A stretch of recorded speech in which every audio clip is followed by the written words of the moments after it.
Hola chicos, vamos a hacer un pequeño video para ver, vamos a hablar sobre el dimensionamiento de la columna, cómo podemos estimar el diámetro y cómo podemos tener una idea de la altura. Y ahorita vamos a hacer un pequeño paréntesis para explicarles sobre el valor Q. Me han estado preguntando algunos compañeros cómo podemos calcular este valor. Ya vimos las diferentes situaciones que se pueden tener con este valor. Recordamos que el valor Q es la cantidad o la fracción de líquido que va a tener en la alimentación. Entonces, nosotros vamos a estar alimentando un fluido y una vez que entra, si recuerdan en la clase anterior estuvimos viendo los diferentes casos, si una vez que entra todo ese líquido está súper frío o está una alimentación muy fría, se va a ir hacia abajo y va a arrastrar todavía gas o vapor del que ya se iba a ir, lo va a regresar por ese choque de temperatura. Si fuera una alimentación de un líquido saturado que es prácticamente puro líquido, que está en equilibrio o que va a estar en equilibrio con los vapores aquí, pero que entra, generalmente este va a entrar en fase líquida. Estas diferentes combinaciones son las que se van a dar una vez que entra. Al entrar, el líquido va a estar en equilibrio con los vapores y con los otros líquidos, va a estar en un sistema en equilibrio.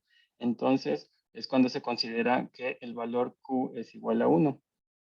Y el líquido baja, pero no afecta en nada al vapor, el vapor sigue subiendo. Esta cantidad de calor que se requiere para convertir un mol de este flujo a vapor saturado, si este es un flujo líquido, ¿cuánta calor se necesita para convertirlo a vapor? Nosotros eso lo podemos estimar con esta ecuación, con un balance entálpico. Y entonces nosotros podemos conocer la cantidad de calor o la entalpía que se necesita para convertirlo a vapor, menos la entalpía que ya tenga ese flujo en un inicio. Y se va a dividir entre el calor latente o la diferencia de entalpías para el cambio de fase del líquido a vapor. En este caso, si la entalpía del flujo que está entrando es igual a la entalpía en la fase líquida, entonces este valor de aquí arriba, estos dos valores son lo mismo. Esta es la entalpía que se necesita para pasar a vapor y este es exactamente el mismo valor. Cuando este valor, lo que vamos a estar cambiando es este valor que es el que entra aquí. Entonces, si este valor entálpico fuera igual al de lo que se necesita para que esté en fase líquida, entonces todo este valor por eso es 1. Q es igual a 1, porque se tiene un líquido saturado que al tener la relación con la entalpía que se necesita para pasar a fase vapor, nos da este valor de 1. Si este valor fuera más grande, si el flujo o el calor entálpico que lleva F es más grande en la parte del líquido, estas dos partes son de la fase líquida, entonces este valor, el numerador, necesariamente ya no va a ser igual a 1, va a ser un número mayor a 1, porque está entrando con un calor entálpico más frío, es el calor negativo de la fase líquida que es fría. Por eso tenemos un Q mayor a 1 y ya viéndolo gráficamente es lo que tenemos aquí. Si fuera Q igual a 1, entonces estaríamos en esta línea de 45 y 90 grados aquí, en esta línea vertical. Y en la situación de que este valor fuera muy grande, entonces es cuando ya tenemos el Q es mayor a 1 y tenemos esta pendiente hacia acá. Y ya vemos el caso de entonces cuando Q es igual a 0, este valor nos va a dar Q igual a 0 y gráficamente lo vemos aquí en esta línea. Ya para nuestro caso, generalmente queremos trabajar o ya sea Q igual a 1 o en un valor aquí, en este de 45 grados, tirándole a 1. Esto quiere decir que cuando el flujo entra, la mitad se hace líquido y la mitad se hace vapor. Y nos da aquí este punto 5 o este ángulo. O que cuando entra, el líquido está en equilibrio y no se convierte, ese flujo no se convierte en vapor, va a bajar y va a llegar al hervidor y ahí ya se va a convertir a vapor. Cuando nosotros estamos trabajando aquí, lo que interesa aquí esta parte es más, puede afectar al número de platos, pero no afecta tanto aquí entre este punto 5 o 1, y es con lo que podemos hacer una evaluación y hacer como un tipo de análisis de sensibilidad. Pudiéramos usar valor igual, Q igual a 1 y ver cuántos números de platos nos da, y después usar Q igual a 0.5 o en este de 45 grados, y ver qué número de platos nos da. Si no hay gran variedad en los números, en los números de platos, de las etapas de equilibrio, podemos solamente justificar cuál es el valor que estamos utilizando. No vamos a utilizar valores mayor a 1 o valores negativos, considerando que fuera vapor sobrecalentado, que todo lo que está entrando aquí de pronto se nos hace vapor y se sube.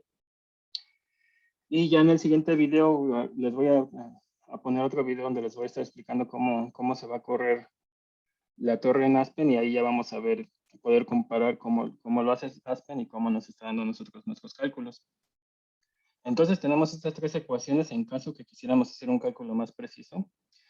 Si conocemos o buscamos de tablas o estimamos los calores o las entalpías, pudiéramos calcular un Q específico para la zona ya de entre 40 y 45 grados y Q igual a 1. O si estamos con un líquido muy frío, que nos va a dar un Q mayor a 1, va a ser este. Y si ven, las ecuaciones son muy parecidas, nada más aquí se está utilizando el 1 para garantizar que sí sea un valor mayor a 1. Y también está utilizando aquí el calor latente de vaporización. ¿Vale? Ese sabemos que podemos sacar de tablas el de uno y del otro, y tenemos que sacar el promedio. Si en caso que fuera un vapor sobrecalentado, que estuviéramos trabajando en algo por acá abajo, entonces se utilizaría esta ecuación. Entonces ahorita para situaciones prácticas, o si queremos calcular el valor específico, o definimos trabajar entre esta área, calcular uno, calcular otro y determinar el número de platos. Ahora sí, ya vamos a seguir con el siguiente tema. Para el dimensionamiento de la columna, nos interesa el diámetro y la altura y el espaciamiento entre los platos, porque eso tenemos que encontrar un valor óptimo para que no tengamos estas situaciones de inundamiento. Sabemos, si imaginamos que ponemos una cantidad muy grande de platos o no dejamos mucho espacio entre ellos, entonces la presión va a aumentar y el vapor y el líquido va a ser más difícil encontrar ese equilibrio, y puede haber situaciones, como aquí vamos a ver ahorita, donde tengamos un flujo de vapor muy alto y un flujo de líquido muy bajo. Aquí estamos hablando de lo que pasa dentro de la torre. Imaginemos que estamos como un barquito, en un barco dentro de la torre, y que vamos en el vapor y vamos a ir subiendo sobre los orificios de los platos, y va a ir subiendo, y de algún momento, porque ya nos estamos condensando, vamos a regresarnos ahora en el fluido del líquido, y nos vamos a bajar por ese espacio que queda a los laterales de los platos, y vamos a bajar, y va a ir bajando etapa por etapa hasta que, como va abajo hay mayor temperatura, va a volver otra vez a pasarse a fase vapor y va a subir, y vamos a ver qué tanto va a subir. Pero ese balance entre la cantidad de vapor que está subiendo y la cantidad de líquido que está bajando es la parte que tiene que estar en equilibrio. Recordamos que no es 50-50, no quiere decir que la misma cantidad que sube es la misma cantidad que baja, porque entonces no estamos destilando. Queremos que sea mayor la proporción de vapor para que suba, para que logre separarse, pero que esté en un equilibrio. Y aquí vamos, hay que estar en esta área, que es la de operación óptima. Aquí hay una parte de whip point, whipping es como lloriqueo, como llorar. Y esto está relacionado en los orificios de los platos. Están los orificios, y entre un orificio y otro orificio está la superficie plana del plato. Ahí puede haber una condensación y puede haber un goteo o un lloriqueo, aquí por la palabra que ponen, que entonces ese vapor, al estar ahí en contacto con la superficie y tiene que ver con la tensión superficial del agua, se empieza a formar un poco de líquido, se empieza a gotear, y esas gotas, cuando llegamos aquí a esta zona es ese goteo que no es tan agradable o necesario porque sabemos que el líquido tiene que vaciarse por los extremos de los platos y el vapor subir por los orificios. No debería de haber ese goteo. Existe, es mínimo, o en condiciones óptimas de operación es mínimo, pero si no se controla el flujo del líquido, puede aumentarse mucho ese goteo y entonces está afectando el equilibrio. Hasta que ya llegas a un momento en que ya eso es excesivo y que ya entonces no estás teniendo ese balance que necesitas. ¿Y aquí qué pasa? Si tienes un flujo muy alto de vapor, estarías inundando la torre. Esta es la parte de la inundación de la torre. No queremos inundar la torre, pero tampoco queremos estar operando en algo como que fuera muy seco o muy poco de líquido. Y entonces aquí lo que pasa es que al no haber mucho líquido, entonces el vapor empieza a subir y el poco líquido que hay, en lugar de llegar a vaciarse por los extremos, se ve arrastrado por el exceso de vapor que hay. Y entonces se está llevando líquido que en condiciones óptimas estaría bajando. Y ahí lo que estás haciendo, como te estás llevando el líquido, entonces te estás disminuyendo la pureza o el grado de separación. Porque necesitas lo que vimos también en los gráficos anteriores, de que tienes cierta cantidad de líquido arriba del, si este fuera el plato, tienes cierta cantidad de líquido, el vapor va a subir por los orificios y en ese contacto es de que lo que ya no sea tan volátil se va a regresar y lo que sí sea volátil se va a separar. Pero si esa cantidad de líquido es muy poca, entonces no hay tiempo suficiente para ese contacto. Y lo que está haciendo el vapor, si hay mucho vapor, el vapor va a estar empujando al líquido y se va a estar arrastrando ciertas cantidades de líquido. Ahora, ¿qué pasa? Si ya aumentamos más el flujo de líquido, entonces ya hay más líquido, pero si sigue existiendo mucho vapor también, entonces ya estamos inundando de otra forma. Ya lo que está pasando en la parte de superior del plato es que el líquido no está alcanzando a bajarse por los extremos porque estamos poniendo mucha cantidad de líquido y mucha cantidad de vapor también. Y bueno, ya así sucesivamente, si aumentamos más el flujo y aumentamos más el líquido, entonces ya empieza a haber una inundación, pero hacia abajo. Esta parte es como inundación hacia arriba de la torre, pero si hay mucho líquido, entonces en los platos de abajo, de la mitad hacia abajo, vas a tener una inundación también porque con tanto líquido no estás permitiendo que el vapor logre separarse y estás también haciendo mucho que ese vapor. Aquí el vapor se está llevando el líquido y inunda los platos de arriba. Aquí el exceso de líquido va a estar jalándose al vapor, no le va a permitir que haga esa separación y que se separe, sino que va a estar jalando, por mucho líquido va a jalar al vapor y entonces se va a inundar hacia abajo. No queremos que haya inundación en la torre, en los platos de abajo o en los platos de arriba, queremos estar en un área satisfactoria. Para eso es importante hacer estos cálculos. Ya conocemos cuántos platos se van a tener y podemos dimensionar el diámetro para tener una operación adecuada. Algo importante que no hemos platicado, no hemos visto a detalle, es la eficiencia de los platos. En este caso, lo que pasa es que como es un proceso de intercambio de calor, ya lo vimos con los intercambiadores de calor, que no son procesos muy eficientes, que hay muchas deficiencias y pérdidas y por más que usemos aislantes, de todos modos, la transferencia de calor hasta estos momentos y con los materiales que tenemos es un proceso ineficiente, relativamente ineficiente, es muy bueno, pero ahí hay pérdidas. Entonces, lo que nosotros hemos calculado son los platos teóricos.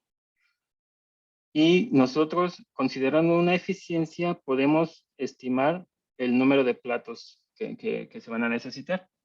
Este es un ejemplo o un gráfico que podemos utilizar para nuestros cálculos.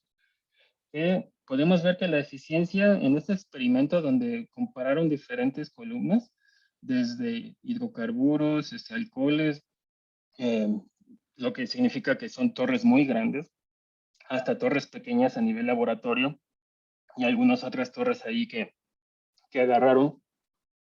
Ya en cuestiones prácticas, En cuestiones prácticas, vemos que la eficiencia tiene una cierta tendencia.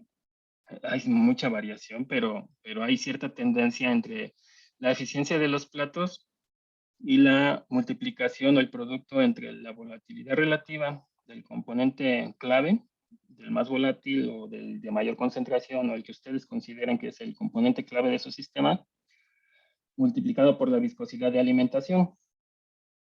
Y esa viscosidad se va a calcular. Sabemos que la viscosidad varía con las condiciones de temperatura, presión. Esa viscosidad se va a hacer un promedio a condiciones de la columna. Entonces, desde aquí ya empezamos a ver que es un poco subjetivo o no tan sencillo de calcular. Primero tenemos que identificar cuál es el componente clave y sacar su volatilidad relativa a los demás componentes, como ya vimos en las clases pasadas. Y después la viscosidad de alimentación a condiciones promedio de operación de la columna. Ahí vamos a tener que tener un valor y podemos tener o estimar una eficiencia de los platos. Esto desde aquí ya empieza a complicar un poco las cosas porque no es un análisis tan preciso al nivel que lo estamos analizando ahorita. Pero algo que sí podemos ver es que la mayoría de las eficiencias están aquí, de 50 a cerca de 90%, 85%, y solo algunos casos ya son con muy bajas eficiencias. Entonces, lo que podemos hacer, si no tenemos tiempo, si no podemos calcular esto, podemos nosotros, y es válido, se hace, en muchas situaciones se hace, es nosotros podemos determinar o considerar una eficiencia.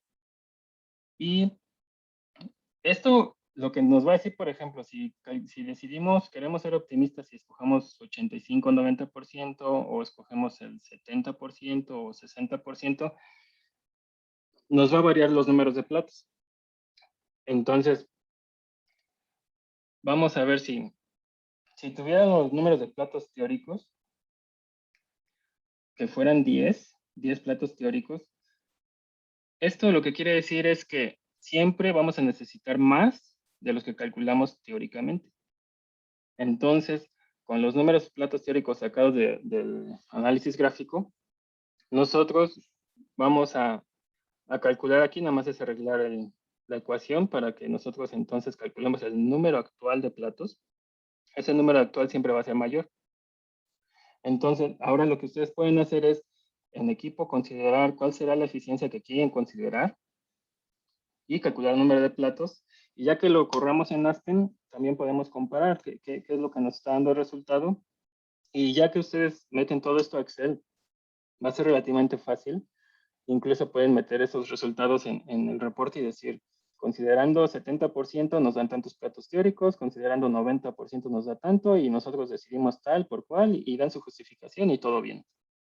Pero esta es una parte importante, no solo quedarse con el número de etapas del McCabe-Thiele, pero después venir aquí y hacer decidir cuál es la eficiencia que van a utilizar y ya tienen su número de platos. Con ese número de platos, en la literatura existen tablas que nos recomiendan la separación entre platos. Igual ya de práctica, de experiencia, se tiene que debe de haber una separación mínima. Igual también te la va a dar el número de platos, porque si tienes, normalmente tienen que quedar todos espaciados a la misma distancia. Entonces, si ya tienes que son 10 platos, consideras un espaciamiento y te va a dar una altura. Digamos que tienes un número determinado de platos, le aplicas este espaciamiento bajo. Si te da una altura baja, está bien. Si tienes un espaciamiento bajo y te da una altura muy alta, entonces tal vez necesitarías aún así todavía un espaciamiento mayor. Aquí es cuestión de estar viendo con los valores qué valor te va a quedar de acuerdo al espaciamiento entre los platos. Y nosotros también podemos hacer ya que hacemos una estimación del espaciamiento entre platos, con estas gráficas son de diferentes libros, nada más los puse aquí para comparar, para que ustedes vean que de diferente literatura hay diferentes acercamientos a los cálculos, pero a final de cuentas es la misma escala y está utilizando el mismo espaciamiento de platos. Si ya ustedes escogieron que quieren, es una torre pequeña comparada con unas muy grandes, más industriales, tal vez escogen 6 pulgadas o 12 pulgadas o un promedio, como ustedes vean, ya ustedes cuando estén diseñando su torre vean cómo les va quedando así tipo arquitectos viendo qué dimensionamiento les está quedando. Con nosotros, para conocer el diámetro, esto ya son datos que necesitamos para conocer el diámetro de la columna. Para conocer el diámetro, ese diámetro está en base a la capacidad de inundamiento, porque queremos un diámetro óptimo donde no haya un inundamiento y no queremos un diámetro, o sea, no puede ser un diámetro muy grande porque no alcanzas el equilibrio. No puede ser un diámetro muy pequeño porque se nos inunda. Entonces, va a estar en base al inundamiento y son parámetros similares. Aquí incluye otros flujos, pero básicamente está entre el flujo del líquido dividido entre el flujo del vapor y multiplicado por la división de estas densidades del vapor y la densidad del líquido, elevado a la 0.5. Entonces, pues sí, podemos ver que este valor va a depender de cuánto flujo de líquido hay en la torre, cuánto flujo de vapor hay en la torre y de las densidades de los componentes del flujo de vapor y del flujo de líquido. Y ya, pues entonces, si los flujos, esta relación aumenta o disminuye, vamos a ver que este valor va a disminuir o aumentar. Si fuera 0.1 este valor, de un balance de materia o de información que nos reportan, calculamos el flujo de líquido, el flujo de vapor, conocemos las densidades, entonces nosotros subimos y conociendo el diámetro, el espacio entre los platos que elegimos, vamos a leer este valor de KB o este valor que vamos a tener aquí, en este caso le llaman CF. Y con ese valor ahorita vamos a ver las ecuaciones que siguen. Lo vamos a ver con un ejemplo. Aquí en este ejemplo nosotros tenemos que es una columna de platos perforados, presión atmosférica, para producir metanol en alta pureza. Inicia con 40% mol de metanol. Queremos llegar, la entrada tiene 40% de metanol y queremos que llegue casi puro 0.95 o 99, a ver qué nos da. Y nos da el flujo del destilado, que es el flujo del metanol. Y nos va a dar que para una relación de reflujo, aquí nos da la relación de reflujo, 3.5, y un espaciamiento entre platos de 18 pulgadas. Nos está diciendo que vamos a estar trabajando en esta línea de 18. Calcular velocidad de vapor permisible y diámetro de la columna. Hasta aquí vamos a llegar. Este ejemplo viene en el McCabe, en el libro de operaciones unitarias. Si lo quieren llegar a verlo completo, pero nosotros ahorita nos sirve suficiente nada más con el inciso A. Queremos calcular la velocidad de vapor permisible porque con esa velocidad de vapor que se permite en ese sistema que tenemos, es que vamos a poder calcular el diámetro. Y empezamos con las propiedades físicas del metanol. Su peso molecular es 32, punto de ebullición es 65. Este 65 Celsius, si lo queremos trabajar en kelvins, le vamos a sumar 273 y nos da este 338. La densidad de vapor, esta densidad de vapor es igual a la masa entre el volumen, como cualquier otra densidad. La masa aquí nos está diciendo que es 32 y como estamos haciendo esta corrección o cálculo a esta temperatura para conocer la densidad, entonces multiplicamos arriba por 273 kelvins y aquí abajo 65 más 273, que nos da 338. Este 22.4 es el volumen molar, 22.4 litros por mol, que es lo mismo metros cúbicos por kilomol. metros cúbicos por kilomol, y aquí el peso molecular es 32 gramos por gramos mol o kilogramos por kilogramo mol. Si todo es en kilogramos, pues no le pasa nada. Kilogramos por kilogramo mol y metros cúbicos por kilogramo mol. Entonces, kilogramo mol y kilogramo mol se cancelan y nos quedan nada más los kilogramos de acá arriba y los metros cúbicos de aquí. Esta es la constante, 22.4. Entonces, nosotros necesitamos el peso molecular de nuestro componente clave o componente de interés. Lo multiplicamos siempre por 273, dividimos siempre por 22.4 y multiplicamos por la temperatura a la cual se esté calculando, en este caso, el punto de ebullición, para conocer la densidad de vapor. Y nos dice que es de 1.15, ya como valor final.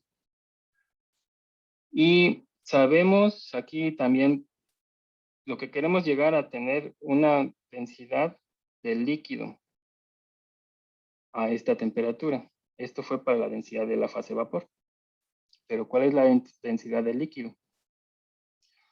Pues entonces nosotros podemos buscar tablas que nos den la densidad a diferentes temperaturas ya conocidas, y de ahí podemos así extrapolar o hacer una estimación de cuál es la densidad a esa otra temperatura. Entonces, vemos que va de 800, sube a 20 Celsius, 792. Entonces, para 65 Celsius, se estima que es de 750. La densidad va disminuyendo conforme la temperatura va aumentando. A temperaturas muy altas ya vemos que está en la fase vapor, es menos denso, ¿vale? Y ya tenemos la densidad de vapor y la densidad de líquido. También de literatura nosotros podemos sacar la tensión superficial a ciertas temperaturas, y de ahí podemos extrapolar, en este caso es interpolar porque tenemos a 20 y a 100. Calculamos la tensión superficial del metanol, que da en dinas por centímetro cuadrado. Y todo esto, ahorita vamos a ver para qué nos sirve. Pero lo que hicimos primero fue calcular la densidad de vapor y la densidad de líquido. Esta ecuación es la misma que está aquí. Nosotros queremos encontrar cuál es el valor de aquí para subirnos a la línea de 18 pulgadas y leer. La densidad es de 1.15 que calculamos aquí, y 750, todo en kilogramos por metro cúbico. Y esta parte de aquí es la relación del líquido entre vapor. Nosotros, si no la podemos calcular muy bien lo que está pasando dentro de la torre, de cuánto está en líquido y cuánto está en vapor, lo que sí sabemos es que no puede ser lo mismo 3.5, estos son números que podemos definir, pero 3.5 y 3.5 no nos funciona porque no hay nada de destilación. Si el flujo de líquido es 4.5 y este es 3.5, hay más líquido que vapor y tampoco nos conviene porque se nos inunda la torre. Queremos que haya más vapor que líquido para que el vapor logre subir y se haga la separación, pero en un cierto equilibrio. También no queremos este valor muy grande. Entonces, podemos utilizar estos valores o podemos estar también utilizando 3.5 y 4, 3.5 y 5, viendo qué es lo que pasa con este valor aquí. Estos valores ya los calculamos a condiciones de 65 Celsius para la densidad de vapor y para la densidad de líquido, todo sobre metanol. Y este valor ya los tenemos. Y podemos utilizar estos valores o utilizar otros. Y al final calculamos aquí, siempre que entre estos valores el vapor sea más grande, ligeramente más grande, no queremos que sea mucho más grande. Y ya nos da un valor de 0.03. Entonces, con ese 0.03 venimos aquí, subimos al de 18 y nos da aquí, y este es casi 0.3, 0.29. Este es el valor que ya vamos a usar. Hasta ahorita ya utilizamos esta gráfica, ya calculamos este valor, sabemos en qué línea estamos y calculamos el KV. Con ese KV, ahorita vamos a ver para qué queremos esto de la tensión superficial en dinas. Ahora, tenemos ya el valor de KV, 0.29. Esta es la ecuación de la velocidad máxima de vapor que se puede tener en el área de burbujeo, que es el área arriba del plato. Aquí es donde va a estar burbujeando, donde lo que se va a condensar se va a resbalar y se va a caer por aquí. Y el vapor va a subir y va a estar burbujeando. Entonces, esta velocidad, queremos la velocidad máxima porque si es poca velocidad, no hay buena destilación o no alcanzamos la destilación. Si hay mucha, va a arrastrar.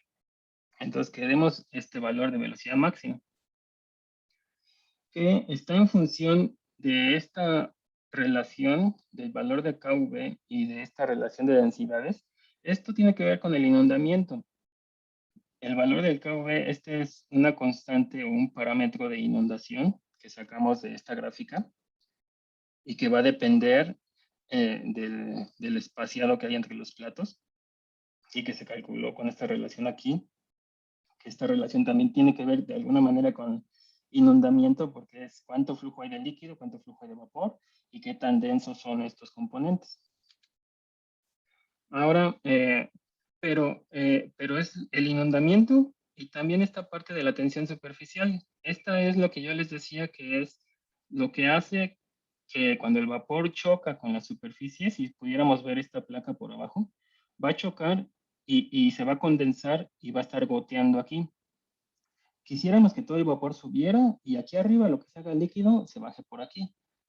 Pero no pasa así. En lo físico es que por la misma tensión superficial del agua va a chocar y ese vapor que idealmente se pasaría, pues no, se va a condensar y va a empezar a gotear debido a la tensión superficial. Entonces esta parte de aquí es ese parámetro donde está interviniendo ya la contribución de lo que se está condensando y de lo que va a gotear multiplicado por lo que se está, el factor de inundación y la diferencia entre las densidades. Con esta ecuación, nosotros ya sabemos este valor, el KV, de lo que leímos ahorita, que fue el punto 29 de la gráfica. Conocemos las densidades que ya calculamos y conocemos también la tensión superficial. Hay que tener cuidado con las unidades. Nos va a dar en pies por segundo, siempre que utilizamos aquí las densidades, no importa porque es relación de densidades, pero que estén en las mismas unidades. Nosotros las calculamos en kilogramo por metro cúbico. Puede ser todo kilogramo por metro cúbico, pero sí la tensión superficial en dinas por centímetro. Por esta unidad de aquí. Dinas por centímetro, kilogramo por metro cúbico si queremos. Este valor de KV así como nos da el gráfico. Y eso nos dice que nos va a dar en pies por segundo. Respetando estas unidades, tenemos pies por segundo. Y hacemos aquí el cálculo. Punto 29 al 750, que es la densidad del líquido aquí, menos 1.15, que es la densidad del vapor. Son estos de aquí. Este nos dio lo que sacamos de la interpolación. Buscamos cuál es la tensión superficial de metanol a temperaturas que hay en literatura y de ahí sacamos el valor a lo que necesitamos nosotros, que es el punto de ebullición de ese componente. Y con eso nosotros ya tenemos el valor 19. Hacemos esta operación y nos da en pies por segundo, lo que es 2.23. Esta es la velocidad máxima permisible del vapor. ¿Vale? Va a estar subiendo a 2.23 metros por segundo a través de los orificios. Ahora, con esta velocidad, ¿qué flujo tenemos? Queremos llegar a calcular un área, ¿vale? El área de burbujeo o el área donde va a estar aquí, donde puede haber este paso del vapor hacia arriba. Esa área, nosotros la podemos calcular conociendo el flujo de vapor que va a estar pasando de abajo hacia arriba y la velocidad. Ya sabemos que si dividimos este flujo entre la velocidad, metro cúbico, metro, segundos con segundos, nos quedan metros cuadrados. Esta es el área de burbujeo. Después, como conocemos esta área de burbujeo, sabemos que no está al 100% esa área porque hicimos un pequeño corte aquí para que baje el líquido. Entonces, aquí se hizo un corte, en este caso se considera que es del 30%, y entonces esta área de burbujeo que se calculó, pues es es el 70% de toda la columna de este plato. Y entonces, igual, aquí podemos llegar a esta consideración, decir que queremos utilizar punto 7 y ya nos dice cuál es el área total de la columna. El área de aquí, ¿no? El área transversal. Y con esa área transversal, reacomodamos la ecuación para calcular el área, y que es pi cuartos por diámetro al cuadrado, pues aquí queremos despejar ese diámetro. El diámetro es igual a 4 por el área entre pi elevado a la 1 medio. Y con esto calculamos el diámetro de la torre. Vamos a regresar aquí un poco. Nosotros calculamos la velocidad permisible y queremos saber cuál es el flujo de vapor. Tenemos esta ecuación y de aquí nosotros, esta ecuación también igual la podemos utilizar. Nos dice que el flujo de vapor va a ser igual a lo que se está destilando por el reflujo más 1. Entonces, lo que se está destilando ya lo sabemos porque nos lo da el ejercicio, que era este de 5800, y nos dice que el reflujo es 3.5. Hacemos 3.5 más 1, nos da 4.5 veces el destilado. Entonces, aquí nos dice que el flujo del destilado es 5.800 kilogramos por hora. 5.800 por 4.5. Y aquí lo que queremos hacer, está en kilogramos por hora. Entonces, lo que necesitamos es dividir entre el 1.15 y nosotros lo vamos a multiplicar por 3.600. Este 3.600 es para convertir las horas a segundos. Y este 1.15 es la densidad que calculamos aquí del vapor. Lo que estamos haciendo es este valor, que es 4.5 por D. Multiplicando esto, nos va a dar kilogramos por hora. Pero ese volumen no nos sirve porque queremos calcular un área. Entonces, kilogramos por hora, pasamos las horas a segundos con 3.600 y los kilogramos con la densidad lo vamos a convertir de kilogramos a metros cúbicos. Entonces, prácticamente es nada más usar esta ecuación, que el destilado multiplicado por lo que se está recirculando más 1, pero este está en kilogramos por hora y lo convertimos a metros cúbicos por segundo. Ya que tenemos este volumen, o más bien esta velocidad del flujo de vapor, el flujo volumétrico, lo podemos dividir entre la velocidad, y si sabemos cuál es el flujo volumétrico que lleva a cierta velocidad, nosotros podemos estimar el área por la cual está pasando este flujo. Es 2.83 metros cuadrados. Y ya lo que les había dicho, esta área de burbujeo se considera que es nada más el 0.7, porque una parte es para que baje el líquido. Entonces dividimos esa área de burbujeo entre 0.7 para que nos dé el área real, ya incluyendo esta área de lo que está bajando. Y este es 4.4. Y metemos aquí en esta ecuación para calcular el diámetro y nos da 2.27. Con esto ya sabemos cuál es el diámetro de la columna, 2.27 metros. Y con lo que tenemos acá, de que decidimos un espaciamiento y lo que sacamos del McCabe-Thiele, las etapas teóricas, de las etapas teóricas consideramos una eficiencia, calculamos el número real de etapas de equilibrio o número real de platos, que va a ser mayor al que hayamos calculado en el McCabe-Thiele. Sabemos el número de platos, definimos un espaciamiento entre los platos, vemos o tomamos una consideración del diámetro del diámetro que vayamos a calcular y vamos a ver si estamos ahí en esas consideraciones de que si es un diámetro chico, entonces el espaciamiento es pequeño. Y con este espaciamiento y conociendo el número de platos, conocemos la altura de la torre. Entonces es medio iterativo. Calculas uno, comparas, ves, calculas cómo te da el otro. Cuando lo metamos a Aspen, van a ver que hace el cálculo rápido. pero siempre es bueno saber cómo nos dan nuestros cálculos y comparar. Ya con esto sería todo, chicos. Voy a subir el video y si tienen alguna duda, nos vemos en clase. Muy bien, muchas gracias.